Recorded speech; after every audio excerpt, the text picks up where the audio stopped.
because when we had just last week, when we went to the garden, I had all three of them with me. And when we was in the garden, that master gardener lady, she had them kids tasting some flowers. I don't know what kind, I can't remember what kind of flowers it was, but, Pansies? Yeah, some pansy flowers. Yeah, She had dandelions the too. kids tasting Dandelions the are pansy good. flowers, and they was like, I'm not eating that, so I, coached them through it, and they ate it, and they was like, this is good. And then they ate the little sweet tomatoes, and my daughter, she can't stand tomatoes, but after she ate a couple of them, she was steady, I took a bag of them home, and she went through them before I could even get to them to make the salad. So, that experience in that garden with them, because my one little son that went with me from the jump, he planted the tomatoes, he planted the basil, he planted the chives. And then for us to go back out there and pull it and pick it and take it home and eat it, it really showed them that. So what books did you select? I can't remember. I think it was a book on container gardening. Okay. So tried that. Unfortunately, I was not the best at it, being I lived around for apartment. I got the stuff to sprout. Okay. It got about that high and it just gave out on me. And then a couple of books of her that we've been reading back and forth to each other. This event, because typically I enjoy the message, right? That if you're gonna learn something, it's okay to get a book on it, especially if you don't know anything about it. It's okay to go and then once also, your son went with you and he was able to see you reading and also get a book of his own that of his interest. Man, I thought that was powerful, and I appreciate that piece. And I don't think that should definitely be a stable component of whatever type thing y'all do. Take it to the bookstore. Something together. So that's the word. Let's talk about one of the activities that we did. We went to the bookstore. Right. Oh, yeah. Just to say something. Okay. I brought a book, it's, what is it, 10,000 or 30 Days to Barbecue. Yeah. And I learned something that was so important in this book, that when you barbecue grill with charcoal fluid, it stays in your system for 3 months.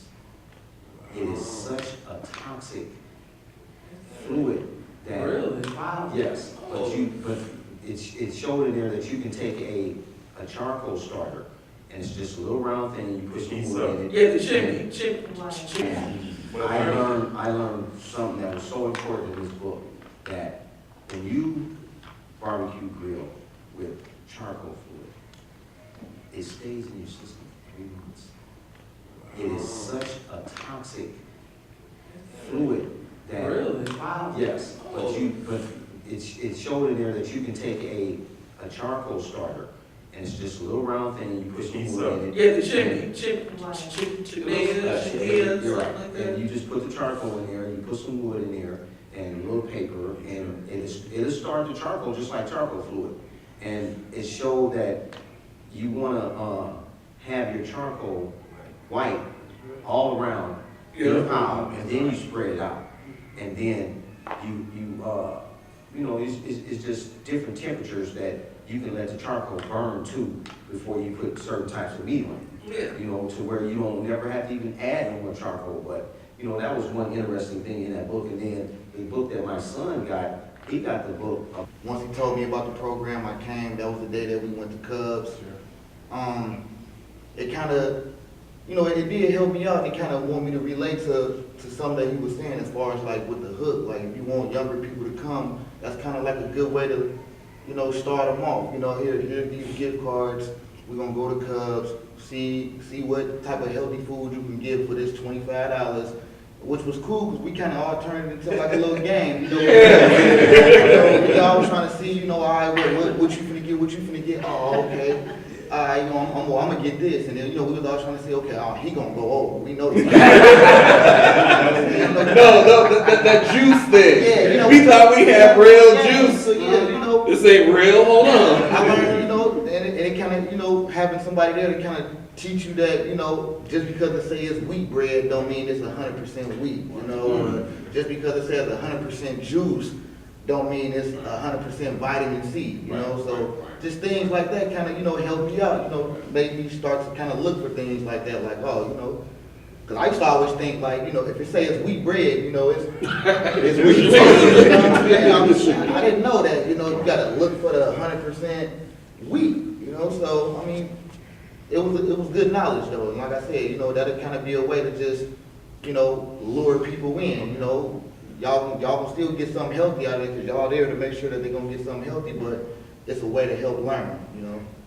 The other thing that I thought was important was the Midtown Market. We took the guys to Midtown Market where they were given a gift certificate to buy some food. What was interesting was the questions that came up. One of the young men asked the person from the University of Minnesota Extension Services, what was the difference between Valencia orange and navel orange? I never thought about it, you know. Orange was just an orange, but obviously there was a difference. One had thick skin, one had thin skin, and it's like, I would have never thought about asking about that. But I think because we had made the opportunity available for them to learn, they were asking some questions that normally I would have never thought about. They bought some foods I never would have eaten, but it was a fun time. And that was part of what we were trying to do, was to get them to explore and to do different kinds of foods. We had several radio programs where we invited the fathers to come on and to talk about their experiences. KMOJ was very generous with us in terms of making that happen. And the fathers actually had a chance to share with other folk why they chose to be involved in this program. And I want to go back to this question I asked the first time. How does that apply to fathering? I think it applies to with taking responsibility, because now you're trying to be responsible and teach yourself and your children something different from what they've always known or what you've always known, and also just try to broaden that out. You there with them. I mean, so much of the vegetable, the healthy eating. You're actually in the dirt with your kid planting seed. Right. You're nurturing. Right. When you start nurturing from the ground up, then you build a better relationship with your child. So that's the part of the question that you get, is how does it reflect with the kids or help out with the parenting? You nurturing your child. You got them side by side. You got their undivided attention. And I watch, as well as just being able to spend time with my child and show her the things that I was learning. That, look, we're trying to grow this here.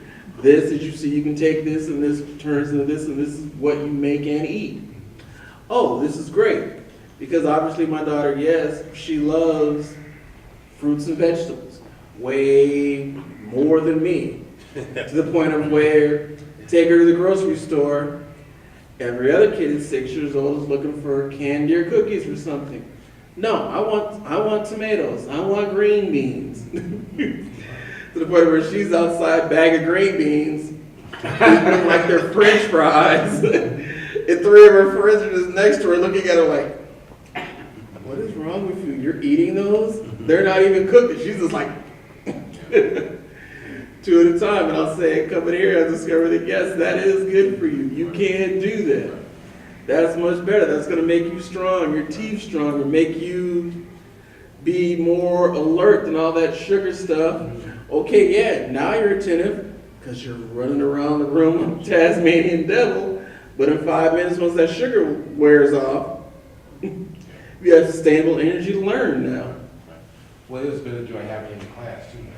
And I want to go back to this question I asked the first time. How does that apply to fathering? I think it applies to with taking responsibility, because now you're trying to be responsible and teach yourself and your children something different from what they've always known or what you've always known, and also just try to broaden that out. Healthy. And so, you know, I think, you know, by me involving my son throughout most of this program, it helped me and him both. You know, he's the youngest in the house. So it helped me and him both, because now I can't get him out the kitchen. Every time I come in the kitchen to cook something, to do something, he's right there. You know, whether it's baking some biscuits, whether it's making some Kool-Aid, whether it's making some toast, you know, he's right there. So he's getting the same experience that I'm getting, but we doing it together. And by me being a father to him, you know, I can see, like my grandfather and my father, they passed some jewels and some nuggets on to me when it comes down to that kitchen, when it comes down to that garden, when it comes down to the rules, the morals and values, you know, street light, you better be home, you know, stuff like that. So by him being right there next to me is giving me the opportunity to pass on what they passed on to me. And by passing it on, that means that it's not just finna be a gap, you know, and that's what has happened to a lot of the last generation or generation before, you know, that gap. And by me being able to see that I pass something on. But my first parenting class I ever taught had 10 men in it.